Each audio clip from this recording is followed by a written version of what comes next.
friends, welcome back to my channel. I am Nana and I recently cleared my CA foundation and currently I am preparing for CA Inter, and this is a video where I will tell my strategies that how I am able to complete all my account syllabus for my CA foundation exam preparations. So let's start.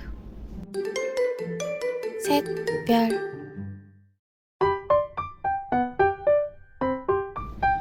So I have written all the things and the strategies of mine in the points and I will tell you accordingly.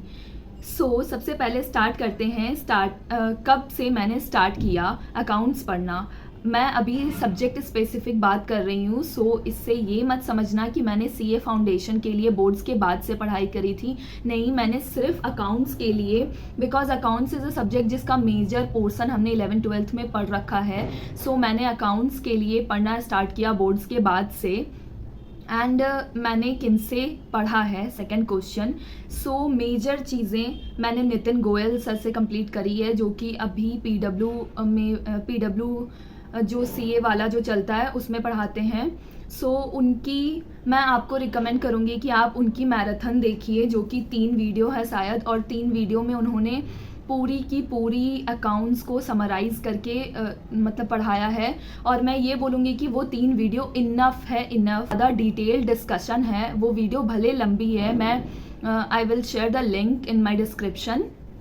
सो वो video आप एक बार देखोगे तो उसमें exam से related question है. फिर वो नितिन गोयल सर इतने इजी करके चीज़ों को समझाते हैं, मुझे बहुत पसंद आया. और मैं सीरियसली बोलूँ तो सबसे फर्स्ट में मैं जो अकाउंट्स की जो सिमिलर टॉपिक्स थी, जैसे कि जो 12 में एकदम सेम है, वो सारे मैंने कहीं से नहीं देखे हैं सीरियसली स्पीकिंग, क्योंकि वो सारी चीज़ें सेम हैं. और जो न्यू टॉपिक्स है वो मैंने जब पीडब्ल्यू का बैच लिया था संपूर्णा वाला, तो उससे मैंने कुछ देखा था, बट वो काफ़ी लेंदी जा रहा था. सो उसके बाद सर ने मैराथन वीडियोज़ डाल ही दिए थे.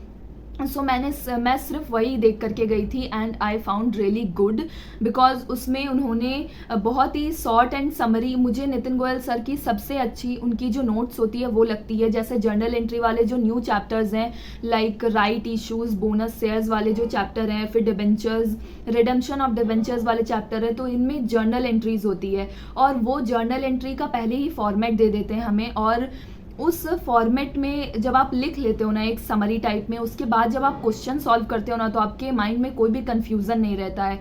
मुझे जर्नल एंट्री वाले चैप्टर्स के लिए मैं हाईली रिकमेंड करूँगी कि आप उनकी वीडियोस देखो.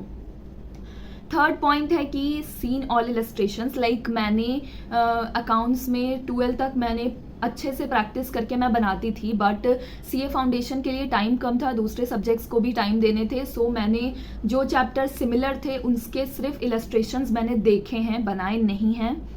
और जो न्यू चैप्टर्स थे उसके भी इलस्ट्रेशंस मैंने सिर्फ देखे ही हैं, और जैसे वीडियो में सर ने सॉल्व करवाया तो साथ में समझते हुए उसे देखा है. पर न्यू चैप्टर्स की मैंने क्वेश्चन सॉल्व की है, और जो पुराने चैप्टर्स जैसे कि जो सिमिलर चैप्टर्स हैं उनके मैंने क्वेश्चंस नहीं सॉल्व किए. उनके मैंने सिर्फ सेम कुछ हार्ड पॉइंट अगर मुझे लगे हैं तो मैं उसे स्टार मार्क कर लेती थी. और फिर बहुत ही कम क्वांटिटी में मैंने क्वेश्चन सॉल्व किया है. फिर है 5th पॉइंट, जो कि मैंने बताया कि मैं क्वेश्चन को मार्क कर लेती थी. लाइक ये मुझे थोड़ा सा डिफ़िकल्ट लगा, इसका ये एडजस्टमेंट मुझे डिफ़िकल्ट लगा, तो मैं जब देख रही हूँ क्वेश्चन, मैंने शायद एक ही बार क्वेश्चन सारे बुक के मॉड्यूल के मैंने एक ही बार क्वेश्चन देखे हैं सारे, और उसमें पहली बार में मुझे जो भी हार्ड लगा, कितना भी ईजी चीज़ वो क्यों ना हो, पर अगर मुझे हार्ड लगा तो मैंने उस एडजस्टमेंट के सामने स्टार्ट कर लिया, ताकि मुझे दोबारा वो क्वेश्चन देखना है. और कोई क्वेश्चन ही अगर हार्ड लगा, जैसे कि जेएलपी वाला कॉन्सेप्ट न्यू आता है पार्टनरशिप में, तो वो वाले क्वेश्चंस मुझसे नहीं बन रहे थे. सो मैंने सिर्फ वो पर्टिकुलर टॉपिक के जॉइंट लाइफ पॉलिसी के ही वीडियो देखे हैं, पूरे पार्टनरशिप के नहीं देखे हैं. और उस तरह के क्वेश्चंस में मैंने स्टार मार्क कर लिया कि ये न्यू टॉपिक है, इसे लास्ट में भी प्रैक्टिस करना है. 6 पॉइंट है सीन आरटीपी. हाँ, फिर जब आरटीपी आया तो मेरे पास टाइम की बहुत कमी थी. लाइक मैंने पहले सोचा था कि मैं आरटीपी लिख करके प्रैक्टिस खुद से करूँगी, बट ऐसा हो नहीं पाया. आरटीपी में बहुत सारे क्वेश्चंस होते हैं और वो काफ़ी टाइम कंज्यूमेबल थे। सो मैंने सीए वाला यूट्यूब चैनल से ही उन्होंने जो सॉल्व किया है आरटीपी, सॉल्व तो उन्होंने भी नहीं किया, उन्होंने बस बताया है, तो मैंने उनके वीडियो को देखा है और अच्छे से समझ लिया। तो एक तरह से मैंने आरटीपी भी देखी है। फिर है सीन PYQ दिसंबर 2023। मैंने पहले सोचा था कि मैं बहुत सारे पास्ट ईयर के क्वेश्चंस देख करके जाऊंगी, पर ऐसा नहीं हुआ।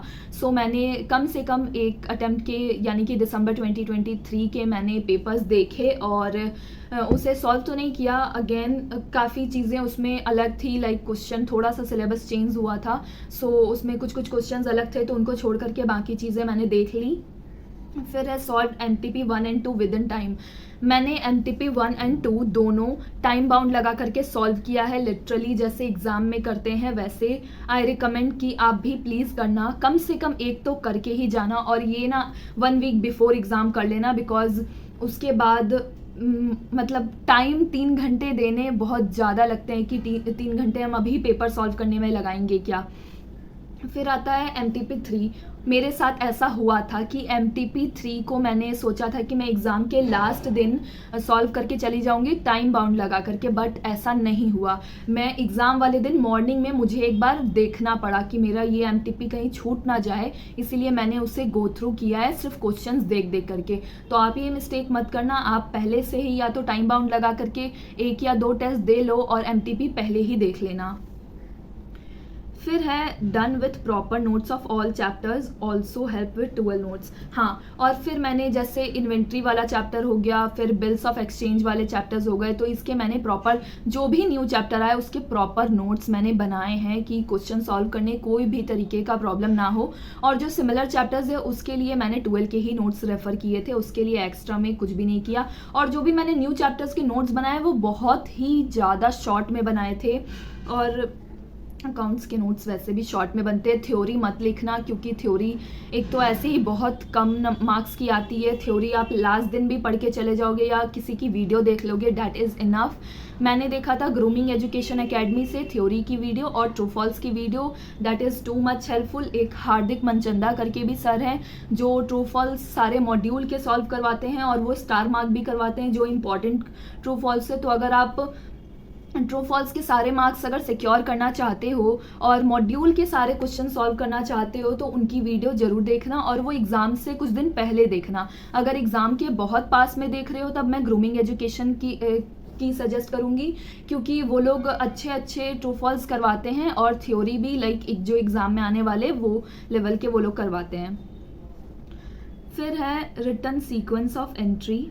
ये मैंने बताया कि लाइक बिल्स ऑफ एक्सचेंज भी है, तो मैंने सारी सीक्वेंस ऑफ एंट्री लिख ली थी, क्योंकि बिल्स ऑफ एक्सचेंज वाले क्वेश्चन में भी बहुत कन्फ्यूज़न होता है कि कौन सी एंट्री कब डालें, और ये स्लाइटली न्यू चैप्टर है, सो इसमें टाइम हमारे पास कम है, सो हम चीज़ों को कैसे ईजी कर सकते हैं ये ज़रूर देखना। तो नितिन सर ने बिल्स ऑफ एक्सचेंज की, या मैंने bills of exchange Hardik Manchanda sir से पहले पढ़ी थी, तो वो भी सीक्वेंस में एंट्री लिखवाते हैं। फिर बाकी जर्नल एंट्री वाले जो भी चैप्टर्स है वो आप नितिन सर से करना, मैंने उनसे करी थी, तो वो भी सीक्वेंस में एंट्री लिखवाए थे बहुत ही अच्छे से। उसके बाद नेक्स्ट पॉइंट है कि आप मॉड्यूल के अलावा और जो नितिन सर जो क्वेश्चन करवाते हैं उसके अलावा कोई क्वेश्चन मत करना, माय हम्बल रिक्वेस्ट। मॉड्यूल से बाहर अकाउंट्स में कुछ भी नहीं आता है। आप MTP, RTP, PYQ 1-2 कर लो। PYQ अगर आप चाहो तो 3-4 भी कर सकते हो, देख लो अपने हिसाब से क्या कर सकते हो। बट कोई होता है ना जैसे कि और कोई बुक्स रेफ़र कर रहे हैं, लाइक आप किसी टीचर से पढ़ रहे हो उनकी क्लासेस और उनकी बुक्स को फॉलो कर रहे हो तो डैट्स ओके। बट कुछ जैसे हम 12th में किया करते थे कि हम TS गिरेवाल से भी पढ़ रहे हैं, DK गोयल की भी बुक से क्वेश्चन बना ले रहे हैं, तो ऐसे मत करना, इससे करने का कोई फ़ायदा नहीं है और आपको टाइम भी देखना है, तो आप अकाउंट्स पर सिर्फ फोकस नहीं कर सकते। फिर है seen theory done proper for meeting in exam. उसके बाद एक पॉइंट जो कि लास्ट पॉइंट है वो है एग्ज़ाम के लिए।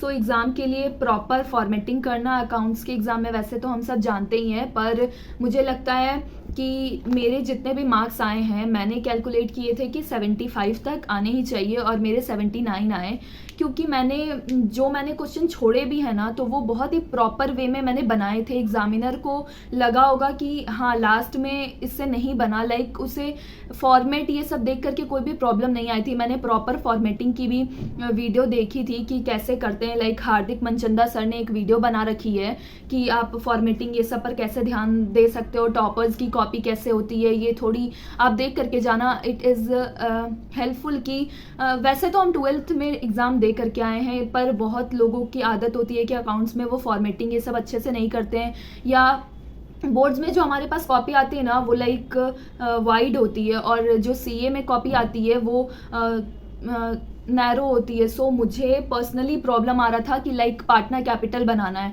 सो वो उतना वाइड नहीं होता है। सो आप थोड़ी प्रैक्टिस करके जाना उस टाइप के शीट में, जैसे हम बोर्ड्स में कहते थे कि वाइड पेपर में आप प्रैक्टिस करके जाओ, उसी तरह इसके लिए मुझे पता नहीं था कि इतनी लाइक नैरो कॉपी आने वाली है। सो मुझे ये थोड़ा प्रॉब्लम हुआ कि मैंने लाइक जर्नल एंट्री लास्ट जो रिडेम्पशन ऑफ डिबेंचर्स की जो एंट्रीज थी वो एंट्रीज इतनी लॉन्ग जाती है ना कि कॉपी उसी में भर जा रही थी, अमाउंट लिखने का जगह ही नहीं बच रहा था। सो वो थोड़ा होता है ना कॉपी को गंदा कर रहा था कि वहाँ पर पूरा लाइक कंजस्टेड हो गया था कि सब मिला सा लग रहा था, और फिर प्रॉपर गैपिंग करना। एक बार आप उनकी वीडियो देखो, टॉपर्स की कॉपी अगर कहीं मिले RTI सर्टिफाइड तो आप उनको देखो, प्रॉपर स्पेसिंग होनी चाहिए। मुझे लगता है अकाउंट्स के कॉपी में ये सब बहुत मैटर करता है और नीट एंड क्लीन रहना ही चाहिए। So these are few tips, और stay connected with me, I will post more videos like this, और सारे सब्जेक्ट्स की ऐसी मैं वीडियो बनाने वाली हूँ। So stay connected and thanks for watching this video, bye bye. सेट प्यार